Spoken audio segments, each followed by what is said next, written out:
तो शेर उसे गर्दन पकड़कर ले जाता है तालाब के पास, कहता है देख बेवकूफ अब तो देख। वो फिर भी घिघियाता है। ये शमशान क्या है? ये हमारे लिए सरोवर की तरह है कि जिसमें ले जाकर भगवान हमें दिखाते हैं ये है तेरी जिंदगी का परिणाम, ये है मौत, ये है तेरी जिस काया के पीछे अपन लोग लगे हुए हैं, पोषण कर रहे हैं, इसको श्रृंगारित कर रहे हैं, रोज इसको लिपस्टिक पाउडर लगा लगा करके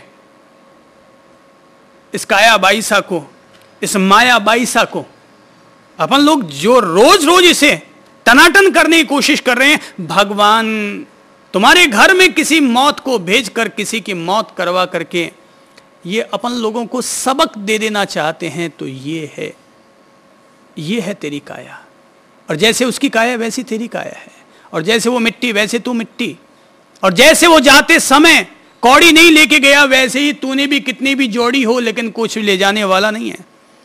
भले ही तेरे पास यहां पर अन्न के भंडार हो, पर देख लो वो जाते समय अपने साथ एक चुटकी आटा भी नहीं लेकर गया है।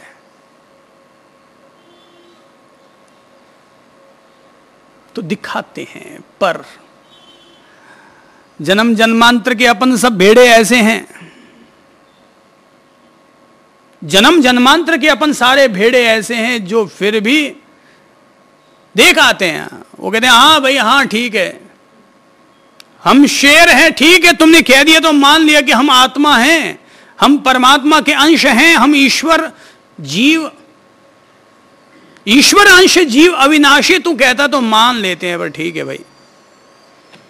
वो अपन लोगों ने वो कहानियां सुन रखी है ना सूअर की, कि नारद जी ने कहा था ब्रह्मा जी से कि भगवान दुनिया में इतने लोग संकट में पड़े हैं, दुख दर्द उठा रहे हैं, तो सबको बैकुंठ में क्यों नहीं बुला लेते? विष्णु जी से ब्रह्मा जी से कहा होगा, नारद जी हैं, रिक्वेस्ट कर दे। मैं अपने बाप का क्या लगता है, मैं भी कर दूं, नारद जी ने भी कर दिया होगा।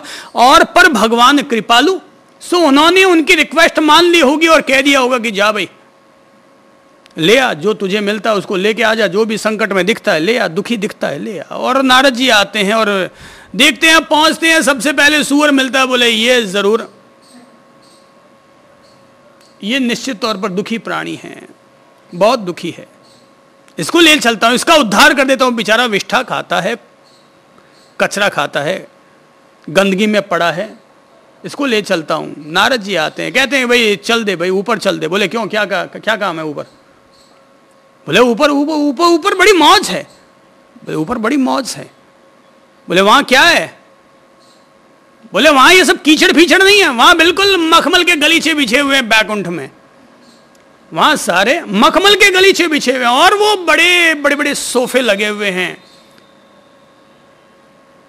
और वो बड़ी बड़ी बातें नारद जी जो स्वर्ग लोक की कर सकते हैं, जैसा कि इन किताबों में लिखा हुआ है, वो सारी बातें करने लगे। सूअर कहता है भाई ठीक है नारद जी, आप जो कहते हैं वो बात तो ठीक है, पर एक बात तो बताइए कि यहां जो हमें गरम गरम जलेबियां खाने को मिलती है, क्या वहां पर भी वो मिलती है? इस नारद जी ने कहा रे गधे, हालांकि वो था तो सूअर पर अब क्या करें, निकल जाता है शब्द तो नारद जी ने कहा रे गधे, अरे वहां ये वाली जलेबियां नहीं है, वहां वो बिल्कुल मीठी मीठी मिष्ठान वाली जलेबियां मिलती है। सूअर ने क्या किया, तुमने जो जलेबियां मैं खाता हूं चखी है वो बहुत मीठी होती है जो जलेबियां मैं खाता हूं वो जलेबियां बहुत मीठी है, तुमने चखी है क्या? नारद जी घबराए, यार मैंने भी किससे पंगा मोल ले लिया कि सूअर ने ऐसे ऐसे तर्क दे डाले कि नारद जी वहां से हिल गए और वापस चले गए। तो अपन लोगों को भी यहां पर इतने दुख दर्द रहते हैं कि अपन उनमें से निकल नहीं पाते। यहां की मोह माया में अपन लोग ऐसे उलझे हुए रहते हैं कि अगर अपन लोग अपने सामने शमशान भी देख लें, मौत भी देख लें, कई लोग तो हिलते ही नहीं है, उनके कोई फर्क ही नहीं पड़ता। जैसे हॉस्पिटल के जो डॉक्टर होते हैं ना, उनके कोई फर्क नहीं पड़ता कोई मर जाए तो। एक डॉक्टर था, वो खूब पैसे कमाता, खूब फीस कमाता, और कोई मर भी जाता तो कोई पता नहीं चलता। ठीक है, मर गया, लाश पड़ी है, बोले पहले मेरे पैसे दो उसके बाद ले जाओ।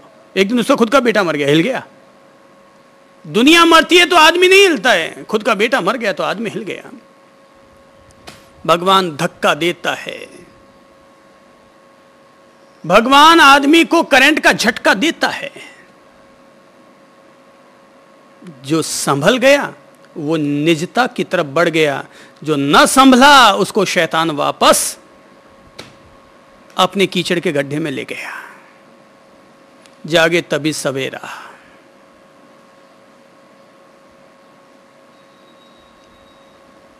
साधना और कुछ नहीं है, योग और कुछ नहीं है, केवल अपनी निजता की खोज है। और उस निजता की खोज के लिए ही पतंजलि जी ने अपन लोगों से कहा था कि हृदय चित्त संवित, आत्मज्ञान का द्वार है व्यक्ति का अपना हृदय। कि हृदय पर ध्यान धरने से, हृदय के साथ लगातार लगातार लगातार रूबरू होते रहने से व्यक्ति के भीतर आत्मज्ञान का फूल खिलता है, आत्मज्ञान का कमल खिलता है, आत्मज्ञान का प्रकाश प्रकट होता है। जिस परमात्मा की, जिस ईश्वरीय चेतना की अपन लोग प्रार्थना और साधना और उपासना करते हैं, वो उस ईश्वरीय चेतना का अपने भीतर सानिध्य, अपने इर्द गिर्द, अपने भीतर बाहर, वो उसी का ही रूप और नूर निहारता रहता है। हृदय आत्मज्ञान का द्वार है, हृदय शांति का मंदिर है, हृदय पवित्र प्रेम का आधार है।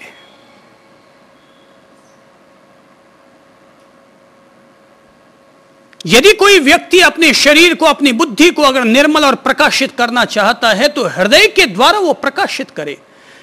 व्यक्ति लगातार अपनी ओर से हृदय में ही ईश्वरीय चेतना का, ईश्वरीय प्रकाश का ध्यान धरे और उसी प्रकाश को, अपनी उसी प्राण शक्ति को, कि जो कि उसके प्रकाशित हुई है, वह अपनी उसी प्रकाशित प्राण शक्ति को, अपनी जीवनी शक्ति को, अपनी आत्म शक्ति, आत्म ऊर्जा को, आत्म ज्योति को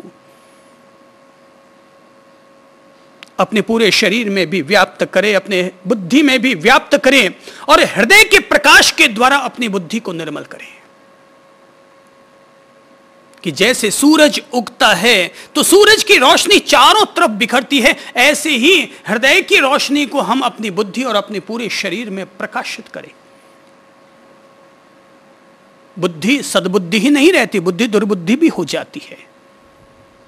मन सुमन ही नहीं रहता, मन दुर्मन भी हो जाता है। तो उसको हम प्रकाशित कैसे करें? इतने सारे लोगों ने उपाय ढूंढ लिए होंगे, मगर कोई भी उपाय आज तक मन को निर्मल नहीं कर पाया। कोई भी उपाय आज तक मन को निर्विकार और अचंचल एकाग्र नहीं कर पाया, विषयों से विमुख नहीं कर पाया।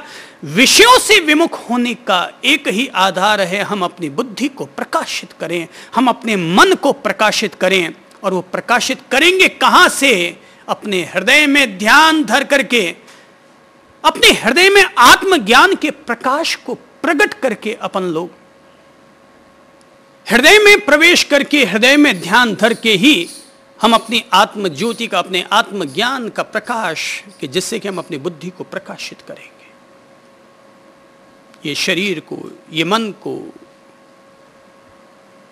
ये बुद्धि को, ये विचारों को, ये वाणी को, इंद्रियों को निर्मल करने के लिए हमें हृदय के प्रकाश को, जिस ईश्वरीय ज्योति का हम लोग ध्यान धर करके बैठे, उस ईश्वरीय ज्योति के प्रकाश को हम अपने पूरे तन में, 3.5 हाथ की इस काया में पूरे में प्रकाशित करें। और अगर हो सकता है कि काया के बाहर तक भी उस प्रकाश का ध्यान कर सकें, तो हम देह रहे पर देह से रहते देहातीत, हम देह में भी तब विदेह अवस्था को उपलब्ध होंगे। द्वार कौन सा है? हृदय। द्वार कौन सा है? हृदय द्वार है। निजता की खोज इसी हृदय से जुड़ी हुई है। बहुत अच्छा गीत है। मैं आप अपनी तलाश में हूं, मेरा कोई रहनुमा नहीं है। मैं आप अपनी तलाश में हूं, मेरा कोई रहनुमा नहीं है। वो क्या बताएंगे राज मुझको, जिन्हें कि खुद का पता नहीं है। मंदिर या मस्जिद, गिरजे, गुरुद्वारे, ये सब उसी की पूजा के घर हैं। ये मस्जिदें, ये मंदिर या गिरजे, ये सब उसी की पूजा के घर हैं। अगर खुदा रहते हो यहीं पे तो इनमें मेरा खुदा नहीं है। मैं आप अपनी तलाश में हूं, मेरा कोई रहनुमा नहीं है। अगर मिले कोई यतीम मुझको तो उसकी आंखों का अश्क पी लूं, खुशी की खुशबू लुटा के जीऊं, बिना खुशी के खुदा नहीं है। ये जिंदगी है नदिया का पानी, जो आज है वो ही कल नहीं है। हर मुश्किलों में भी मुस्कुरा के जो ना जिया वो जिया नहीं है। देख रहा हूं सारे जहां को, खुदा की कुदरत का लुत्फ लेता। दिलवर को अपने दिल में ही देखूं, दिल से खुदा भी जुदा नहीं है। ये चंद्र जाने पूजा न सजदा, तू मेरी पूजा की लाज रखना। हर सांस मेरी तेरी इबादत, हर सांस में क्या खुदा नहीं है। मैं आप अपनी तलाश में हूं, मेरा कोई रहनुमा नहीं है। वो क्या बताएंगे राज मुझको, जिन्हें कि खुद का पता नहीं है। अपनी तलाश, आत्मा की तलाश। जो लोग आत्मा की तलाश के लिए चल रहे हैं उनको ये बात बुनियादी तौर पर समझ लेनी चाहिए कि आत्मज्ञान का प्रवेश द्वार अगर कहीं है, आत्मज्ञान का स्वागत द्वार कहीं है, निजता की तलाश, निजता की पूर्णता अगर कहीं से प्राप्त हो सकती है तो उसका एक अकेला बिंदु है, उसका एक अकेला आधार है, उसका एक अकेला मंदिर है, उसका एक अकेला तीर्थ है, और वो है व्यक्ति का अपना अंतर हृदय। कि उसी हृदय से ही हम, उसी भीतर के प्रकाश से ही हम अपने फेफड़ों को भी प्रकाशित करें, अपने हार्ट को भी प्रकाशित करें, अपने कंठ को भी प्रकाशित करें, अपनी बुद्धि, मन और दिमाग को भी प्रकाशित करें। हम चाहे उदर भाग हो, चाहे पेट हो, चाहे कोई भी शरीर के कोई भी अंग या तंत्र क्यों ना हो, हम हृदय के प्रकाश से उसे प्रकाशित करें। हृदय अर्थात आत्मा, आत्मा अर्थात अंतर हृदय, अंतरात्मा, अंतर्घट।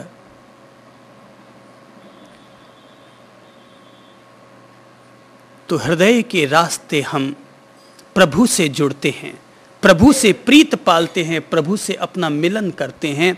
वो निराकार जब भी साकार होता है तो हमारे हृदय में एक प्रकाश के रूप में साकार होता है,